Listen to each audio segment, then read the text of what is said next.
Bonjour et bienvenue sur la chaîne YouTube des éditions Akata pour vous présenter un nouveau shoujo manga adulte et cette fois-ci il s'agit de Autour d'elle.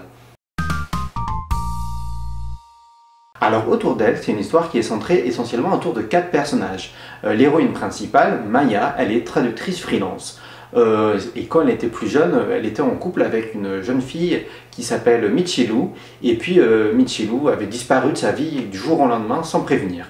Il s'avère que dans sa vie, Maya a un jour recroisé le chemin de Michiru, qui est depuis devenue mère célibataire. De fil en aiguille, elles décident de revivre ensemble dans le même appartement, mais cette fois-ci, elles décident qu'elles vont vivre en tant que colocatrices. Mais surtout, elles vont pas se remettre en couple parce que en fait, le départ de Michiru avait quand même beaucoup blessé Maya et du coup, elles décident de s'aider mutuellement et notamment Maya va pouvoir aider Michiru au quotidien dans l'éducation de son fils Yuta. Mais voilà, pour diverses raisons qui leur sont propres et intimes, elles décident de ne pas se remettre en couple. Évidemment, les choses sont un peu plus compliquées que ça, parce que ces deux femmes, bon, d'abord, elles ont été amoureuses à une époque, et puis à force de vivre quotidiennement ensemble, peut-être que la situation va changer et que des vieux sentiments vont renaître.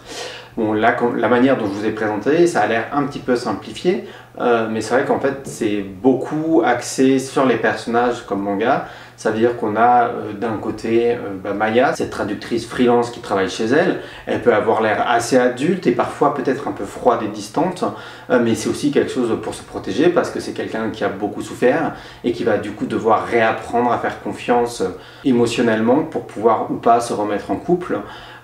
C'est quelque chose, la rupture qu'elle a vécue avec Michiru qui était parti du jour au lendemain sans prévenir, c'est quelque chose qui lui a laissé des marques. D'un côté, on a le personnage de Michiru qui est vraiment très intéressant parce que c'est un personnage qui est toujours en manque affectif et qui est toujours en insécurité et qui ressent ce besoin viscéral de toujours être rassuré, de toujours être en couple, de toujours aller vers quelqu'un pour combler un espèce de vide en elle. Et en fait, indistinctement, quand elle éprouve ce manque, elle peut aller autant vers des hommes que vers des femmes. Et donc en fait, c'est un personnage qui est complètement assumé bi parce que quand elle a besoin de combler ce vide. Elle est un peu comme un animal qui a besoin de quelque chose et va aller instinctivement vers des individus ou vers des personnes pour se réconforter. Et du coup, voilà, leur relation est un peu compliquée à ces deux femmes parce qu'il y en a une qui a plus envie d'être blessée et qui a peur de se réinvestir émotionnellement.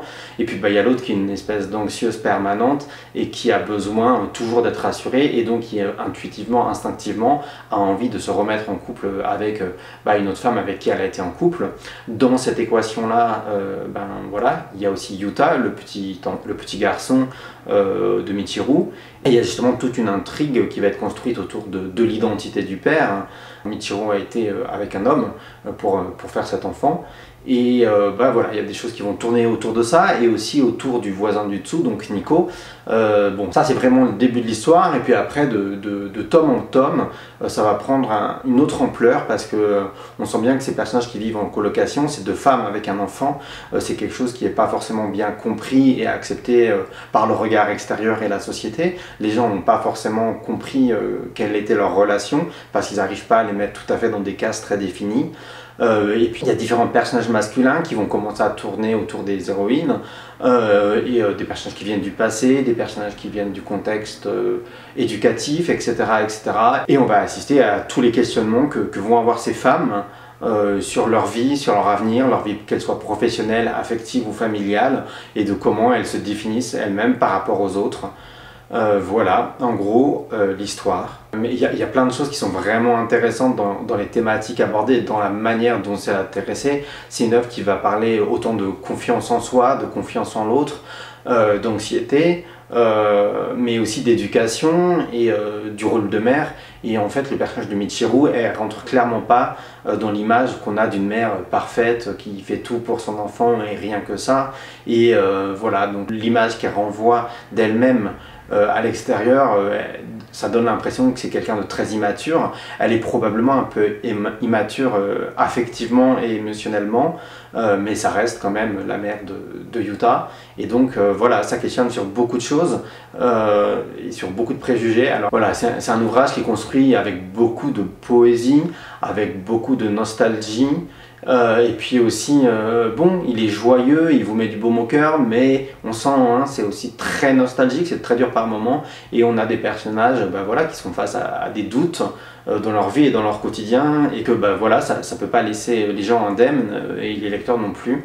Alors après, pour parler un peu du contexte de publication de cet ouvrage-là au Japon, il a été publié dans les pages du magazine Filiang. Filiang qui est un magazine de shoujo manga adulte qui est très important au Japon, même si c'est pas un magazine qui vend forcément comme les best-sellers.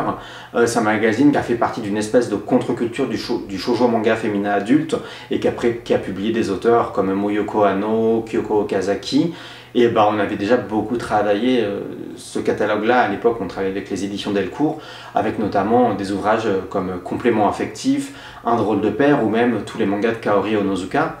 Il y a à peu près 2 ans sur Twitter, j'ai annoncé qu'on avait signé des contrats de l'éditeur Shodensha. Alors voilà, enfin on est en mesure de vous annoncer le premier qu'on va publier. On a pris du temps parce que comme je le dis souvent, on préfère prendre le temps et on a voulu prendre le temps de donner ses chances aux œuvres de ce magazine Filiang en proposant des œuvres shoujo adultes qui avaient peut-être l'air un peu plus conventionnelles, encore que ça se discute, mais voilà, on a construit tranquillement une image pour pouvoir aller ensuite vers des choses qu'on estimait plus artistiques.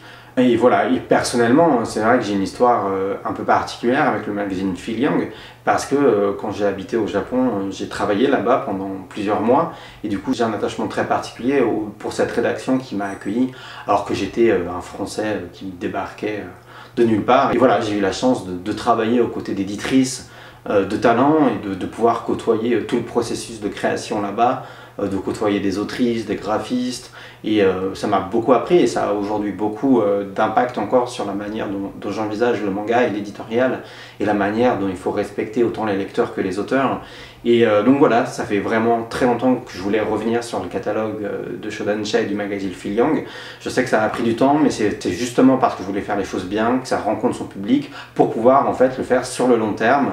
Donc c'est pas le seul manga du magazine Filiang qu'on a dans nos cartons, et on va prendre le temps et de continuer de faire ça de manière raisonnée, raisonnable, en défendant chaque projet comme il se doit. Et du coup, maintenant, pour bien défendre le projet, il faut aussi que je vous parle de Shino Torino. Alors Shino Torino, elle a, avant de devenir mangaka professionnelle en 2008, travaillé pendant des années dans le fanzina, et notamment, elle a une très bonne amie qui s'appelle Umino Chika, que vous connaissez sans aucun doute, parce que c'est par exemple la dessinatrice de Honey and Clover. Et en fait, avant de se lancer professionnellement, comme elles étaient amies, elle a été pendant de très longues années l'assistante en chef de Umino Chika. Puis finalement, elle a commencé sa carrière en 2008, directement dans les pages du magazine Filiang et directement avec Autour d'elle. Alors à l'origine, c'était pas forcément prévu pour être une série qui ferait 6 tomes, mais en fait, tout de suite, son style graphique, tout de suite aussi le ton de son histoire, très doux, très amer, et sa capacité à décrire des personnages, c'est quelque chose qui a plu au public et qui a eu une spécificité, c'est de plaire à un public mixte. Parce qu'au-delà de ces 2 personnages féminins, il y a d'autres personnages masculins qui tournent autour. Le voisin du dessous, Nico, comme je vous ai déjà dit. Et puis il y en a 2 autres et un 4e qui arrivera plus tard, qui vont très vite s'inviter dans l'histoire. Ces personnages masculins sont très bien décrits. Et ça a participé sans aucun doute au succès de l'ouvrage qui a fait qu'elle a pu dessiner après cette série pendant 6 tomes. Graphiquement, Shino Torino, elle a un style très arty, vraiment tout en poésie, tout en douceur, avec une mise en page assez déconstruite, qui pour le coup peut déstabiliser les gens qui n'ont pas l'habitude de lire des shoujo manga, mais on sent vraiment qu'elle a travaillé pendant des années aux côtés de Chika Umino. Ses illustrations couleurs sont toutes en aquarelle, sont magnifiques.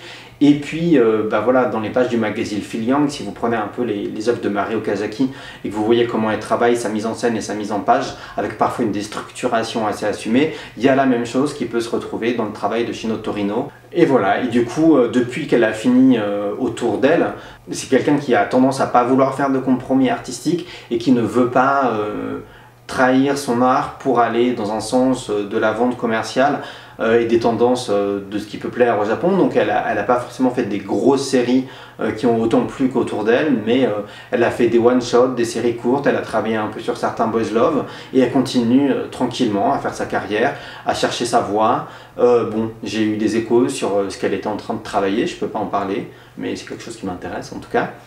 Et voilà, donc en tout cas j'espère que ça va vous plaire, que ça va vous donner envie et que vous serez là pour la défendre parce que j'aimerais beaucoup vous proposer d'autres ouvrages de Shino Torino dans les années qui viennent. Et puis ensuite quelques mots sur la traduction du titre pour la version française. À l'origine, ce manga s'appelle Ohana Holo Holo. Alors, ça vient complètement de Hawaï, et bon, si vous avez vu un film comme Lilo et Stitch, vous devez comprendre ce que signifie le terme Ohana. Donc ça signifie la famille, mais dans un sens très élargi. C'est l'idée du clan, c'est l'idée du foyer aussi. Et Holo Holo, ça peut évoquer une onomatopée japonaise qui peut évoquer les larmes. En fait, ça peut être l'onomatopée des larmes qui coulent par exemple, mais c'est aussi un mot hawaïen, et c'est un mot hawaïen qui évoque le fait de sortir. Ça peut être autant pour faire une promenade que pour aller chasser, pour subvenir aux besoins du clan, de la famille. Du coup, voilà, c'était un peu compliqué à garder tel quel. Et puis on a réfléchi voilà, sur ce concept de famille. Du coup on avait envie de quelque chose qui serait construit autour de cette idée justement de foyer un peu élargi. Bon, parce que si vous avez un peu écouté ce que j'ai dit, en fait ce qu'il y a en sous-texte c'est que justement qu'est-ce que c'est la notion de famille, qu'est-ce que c'est la notion de foyer, et ces deux femmes bon, qui sont amoureuses mais qui osent plus trop se le dire et qui osent plus trop se plonger dans cette relation, elles forment un foyer avec l'enfant de l'une d'entre elles et il y a tous les autres personnages qui tournent autour. Donc voilà, on avait envie de cette idée-là, et il y a l'idée de sortir aussi, de promenade, de quelque chose qui se construit voilà, autour de ces personnages, et de fil en aiguille, on s'est dit que le titre Autour d'elle, avec elle au pluriel, c'était quelque chose qui était plutôt sympathique, qui exprimait quelque chose d'assez doux, d'assez poétique, voilà. Donc ce manga fini en 6 tomes rejoindra notre collection large. Et puis on vous proposera le tome 1 à partir du mois d'avril. Il y aura un rythme de publication vraisemblablement trimestriel. Et voilà, on espère qu'aux côtés de séries comme Le mari de mon frère, et La Dame, ce genre de choses, c'est une série qui pourra vous donner envie, mais aussi voilà, globalement aux gens qui aiment les shoujo manga adultes, avec des personnages qui sont dans des problématiques, qui ne sont pas dans des problématiques d'adolescents, mais qui sont confrontés au monde du travail, à des réalités financières, à des réalités de couple, à des réalités de pression sociale et de normes. Voilà, donc pour nous c'est un très bel ouvrage. Et en fait, je pense qu'il a complètement sa place à côté d'ouvrages comme A Romantic Love Story, Switch Me On, parce que Switch Me On, sur les derniers chapitres, parle vraiment du milieu du travail.